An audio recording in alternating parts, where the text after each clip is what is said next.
নবী মুস্তাফা একজন আরবীর কাছে একটি ঘোড়া দেখলেন। সেই ঘোড়াটি আমার নবী মুস্তাফা খুব পছন্দ হলো। আরবীকে বলতে আছে, আরবী এই ঘোড়াটি কি তুমি বিক্রি করবে? আরবী বলতে আছে, হ্যাঁ রাসূলুল্লাহ আমি বিক্রি করব। দাম হয়ে গেল, আমার রাসূল পাক দাম দিয়ে দিলেন। বললে শোনো আরবী, আগামী কাল এসে তোমার কাছে আমি এই ঘোড়াটি নিয়ে যাব। সে আরবী ছিল মুনাফিক। পরের দিন সাহাবায়ে কেরামের সঙ্গে আমার নবীজি আসলেন। আসার পরে আরবীকে বলতে আছে, আরবী আগামী কাল তোমার কাছে আমি ঘোড়া কিনেছিলাম, ঘোড়াটা দাও।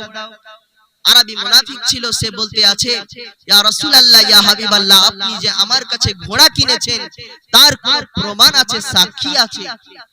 যেমনই এই কথা শোনা আমার নবী মুস্তাফা চুপ হয়ে গেলেন। নবী মুস্তাফা চুপ হয়ে গেলেন, তার জন্য সাহাবায়ে কেরামও চুপ হয়ে দাঁড়িয়ে আছেন। একজন সাহাবী রাসূল আসলেন, যিনার নাম হচ্ছে হযরতে খুজাইমা। কি নাম? হযরতে খুজাইমা রাদিয়াল্লাহু তাআলা আনহু হাজির হলেন। সাহাবীর মজলিস লেগে আছে, সাহাবীদেরকে জিজ্ঞাসা করতে আছেন। খুজাইমা জিজ্ঞাসা করছেন যে আমার নবী মুস্তাফা এই মজলিসে এবং এই আরবীর সঙ্গে কি কথাবার্তা বলছে? সাহাবায়ে কেরাম বললেন, আমার নবী মুস্তাফা আগামী কাল একটি ঘোড়া কিনেছিল, তার দামও দিয়ে দিয়েছেন। এখন আরবী এই মুনাফিক অস্বীকার করতে আছে, সাক্ষী চাইছে। আমার নবী মুস্তাফা কাছে সেই খুজাইমা এসে হাজির হয়ে বললেন, খুজাইমা এসে বললে আমি সাক্ষী দিব। সেই মজলিসে এসে হাজির হয়ে আরবীকে বলতে আছে, আরবী আমি সাক্ষী দিলাম যে আমার নবী মুস্তাফা আগামী কাল তোমার কাছে ঘোড়া কিনেছে। আমি সাক্ষী দিলাম, আমার নবী মুস্তাফাকে সেই ঘোড়া দাও। সেই নবী মুস্তাফার হযরতে খুজাইমার সাক্ষী দেখে সে আরবী নবী মুস্তাফাকে ঘোড়া দিয়ে চলে গেল। তারপরে বলতে থাকলো যে এখন যদি আমি এখানে থাকি তো হযরতে উমরে ফারুকের তলোয়ারের সামনা করতে হবে, অতএব আমি এখান থেকে কেটে পড়ি। সেই সাহাবী রাসূল হযরতে খুজাইমা সাহাবী রাসূল সাক্ষী দিলেন। আমার নবী মুস্তাফা বলতে আছে, খুজাইমা তুমি কিভাবে সাক্ষী দিলে?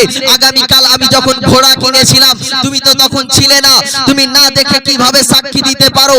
ইসলামের আইন হচ্ছে, ইসলামের কানুন হচ্ছে দেখে সাক্ষী দেওয়া, তুমি না দেখে কিভাবে সাক্ষী দিলে? এ খুজাইমা তুমি সাক্ষী কেন দিলে? তো খুজাইমার মহব্বত দেখুন, খুজাইমার ভালোবাসা দেখুন। হযরতে খুজাইমা বলতে আছে, ইয়া রাসূলুল্লাহ ইয়া হাবিবাল্লাহ, নবী গো আমার পিতামাতা আপনার পদতলে কুরবান হয়ে যাক। ইয়া রাসূলুল্লাহ ইয়া হাবিবাল্লাহ, আপনি বলেছেন আল্লাহ আছে, আমি দেখিনি, আপনি বলেছেন তাই মেনে নিয়েছি। ইয়া রাসূলুল্লাহ আপনি বলেছেন সিদরাতুল মুনতাহা আছে, আমি দেখিনি, আপনি বলেছেন তাই মেনে নিয়েছি। ইয়া রাসূলুল্লাহ ইয়া হাবিবাল্লাহ, আপনি বলেছেন রুহুল আমিন জিবরাইল আমিন হচ্ছে ফারিস্তাদের সরদার, সেই রুহুল আমিন জিবরাইল আমিনকে আমি দেখিনি, আপনি বলেছেন তাই মেনে নিয়েছি। ইয়া রাসূলুল্লাহ ইয়া হাবিবাল্লাহ, নবী গো আপনি বলেছেন জান্নাত আছে, জান্নাতকে আমি দেখিনি, আপনি বলেছেন তাই মেনে নিয়েছি। ইয়া রাসূলুল্লাহ ইয়া হাবিবাল্লাহ, নবী গো আপনি বলেছেন জাহান্নাম আছে, জাহান্নামকে দেখিনি, আপনি বলেছেন তাই মেনে নিয়েছি। ইয়া রাসূলুল্লাহ আপনি আদমের খবর দিয়েছেন, ইয়া রাসূলুল্লাহ আপনি হযরতে নূহর খবর দিয়েছেন, হযরতে ইয়াকুবের খবর দিয়েছেন, হযরতে ঈসার খবর দিয়েছেন,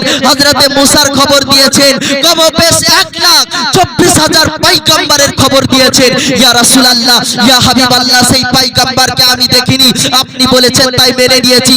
আজ যখন বলেছেন ইয়া রাসূলুল্লাহ আপনি আরবীর কাছে ঘোড়া কিনেছেন, আমি দেখিনি, আপনি বলেছেন তাই মেনে নিয়েছি। জোরে বলুন। এই রকম ঈমান ছিল, এই রকম ভালোবাসা ছিল। আমার নবী মুস্তাফা বললেন আজ থেকে খুজাইমা একাই যদি সাক্ষী দেয় তার সাক্ষী 2 জনের বরাবর হবে। জোরে বলুন।